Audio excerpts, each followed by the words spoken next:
રાજકોટમાં મનપાની સીલિંગ કાર્યવાહી સામે પ્રીસ્કૂલના સંચાલકો મેદાન આવ્યા હતા।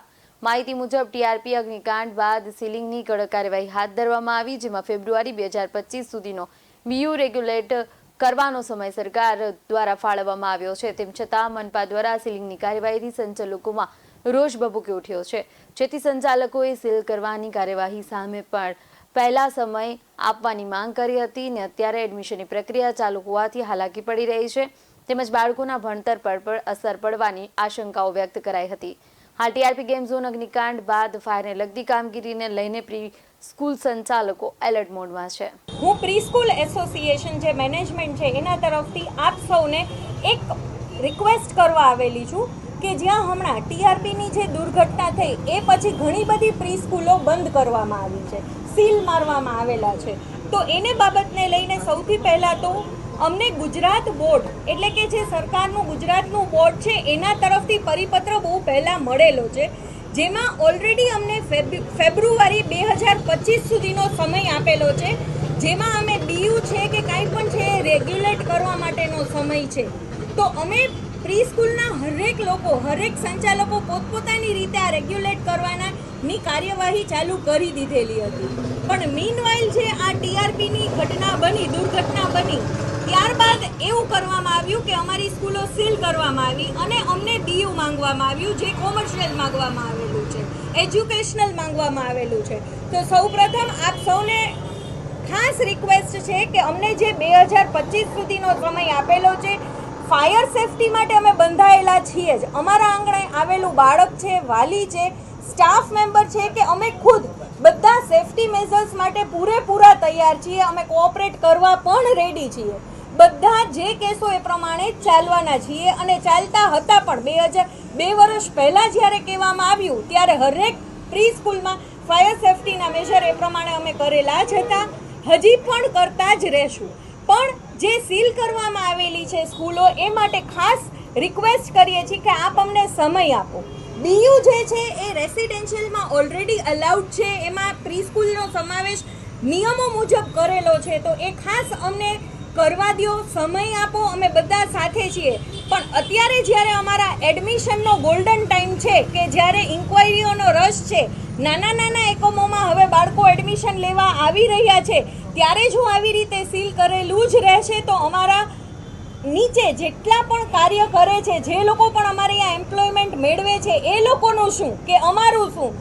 તો ખાસ અમને સમય આપો। અમે લોકો ફાયર સેફટી માટે અગેન હું કહું છું કે અમે છીએ જ સાથે, પણ જે બીયુ રેસિડેન્શિયલ અલાઉડ છે એ શક્ય હોય તો અમને એમાં સાથ આપો, જેથી કરીને નાના એકમો જે છે, કેમ કે પ્રી સ્કૂલ જોશો તો જનરલી મહિલાઓથી જ ચાલતી સ્કૂલ્સ છે, તો એ લોકોના રોજીરોટી ઉપર કાંઈ અસર ન પડે એના માટે અમે રિક્વેસ્ટ કરીએ છીએ। અમે પ્રી સ્કૂલ મેનેજમેન્ટ એસોસિએશન દ્વારા સરકારશ્રીને કમિશનરશ્રીને એક નિવેદન આપીએ છીએ કે જે અત્યારના કમિશનર આરએમસી કમિશનર કે આરએમસી ઓફિસ દ્વારા જે ડ્રાઈવ ચલાવવામાં આવી રહી છે, જેમાં અનેક પ્રી સ્કૂલોને સીલ કરવામાં આવી રહી છે।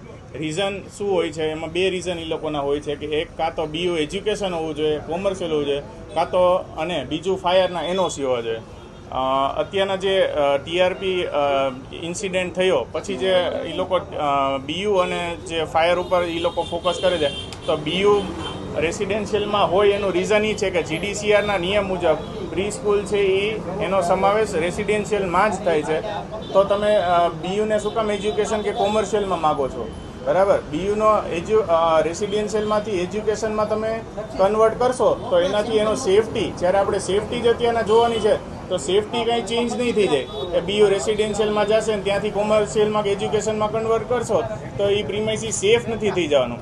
બરાબર, તો આપણે એક સેફટી ઉપર વધારે ફોકસ આપીએ, ના કે કાગળ ઉપર બીયુ ખાલી રેસિડેન્શિયલ છે કે એજ્યુકેશન લખેલું છે એના ઉપર ફોકસ આપીએ।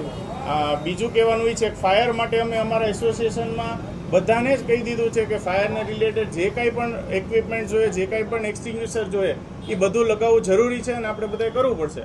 એના માટે એનઓસી જેની પાસે નહોતું એનઓસી માટે એ બધા એપ્લાય કરેલું છે અને જેની પાસે એનઓસી હતું એ બધા એકમો ચાલે છે। પણ અમારો મેઇન પ્રશ્ન એક જ છે કે બીયુને જીડીસીઆરમાં જો રેસિડેન્શિયલમાં ચલાવવામાં આવ્યું છે તો અત્યારના આરએમસી ડ્રાઈવ પ્રમાણે બીયુને રેસિડેન્શિયલમાંથી એજ્યુકેશનમાં શું કામ માગો છો? બરાબર, એના લીધે તમે પ્રી સ્કૂલને સીલ કરી દો છો અને એ એક કાગળ ઉપર જ ખાલી નામ ચેન્જ થાય છે. એનાથી પ્રીમાઇસી સેફ થતું હોય તો પણ અમે માની લઈએ. અને જો બીયુને અમારે રેસિડેન્શિયલમાંથી એજ્યુકેશનમાં કે કોમર્શિયલમાં કરવું પડશે તો એ મોટાભાગની પ્રી સ્કૂલ નહીં કરી શકે. એનાથી અમારે પ્રી સ્કૂલ મોટાભાગની પ્રી સ્કૂલ એ બંધ જ કરવાનો વારો આવશે. બીજો એ છે કે આ જ્યારે પરિપત્ર આવ્યો હતો અમારે ગુજરાત સરકારનો, જે ફેબ્રુઆરી 2025 સુધીમાં અમારે ફૂલફિલ કરવાનો હતો, એ પરિપત્ર આવ્યો એની અમે ઓલરેડી એ પરિપત્ર અમે જોયું, એમાં રજિસ્ટ્રેશનના જે બી નોર્મ્સ હતા એના માટે અમે કમિશનર સાહેબ આરએમસીમાં, કલેક્ટર સાહેબ, ડીઓ સાહેબને ઓલરેડી 9/4/2024 રજૂઆત કરેલી હતી કે આ પ્રશ્નો ઉપર અમારે ઓલરેડી પ્રોબ્લેમ છે. એના પછી આ ટીઆરપી અગ્નિકાંડ થયો હતો અને એ પછી અગેન આ જે કમિશનર આરએમસી ઓફિસ દ્વારા જે પણ ડ્રાઈવ ચલાવવામાં આવી છે એ થોડીક અમને અયોગ્ય લાગે છે. આના ઉપર વિચારવું જોઈએ, કારણ કે બહુ નાના એકમો છે. તમે ખાલી કાગળ ઉપર એક શબ્દ ફેરવવામાં જો આવું કરશો તો મહિલાઓ કેટલી બધી ક્યાં જશે? આર્કિટેક્ટ પાસે જશે, કોર્પોરેશનમાં ધક્કા ખાશે, કેટલું કરશે? એટલે થોડુંક એ વિચારો, નાના એકમોને બચાવવા માટે થોડીક મુહિમ કરવી જરૂરી છે. BS9 TV ન્યૂઝ સાથે સાહેલ સપ્પા સાથે મિત ભાયાણી, રાજકોટ.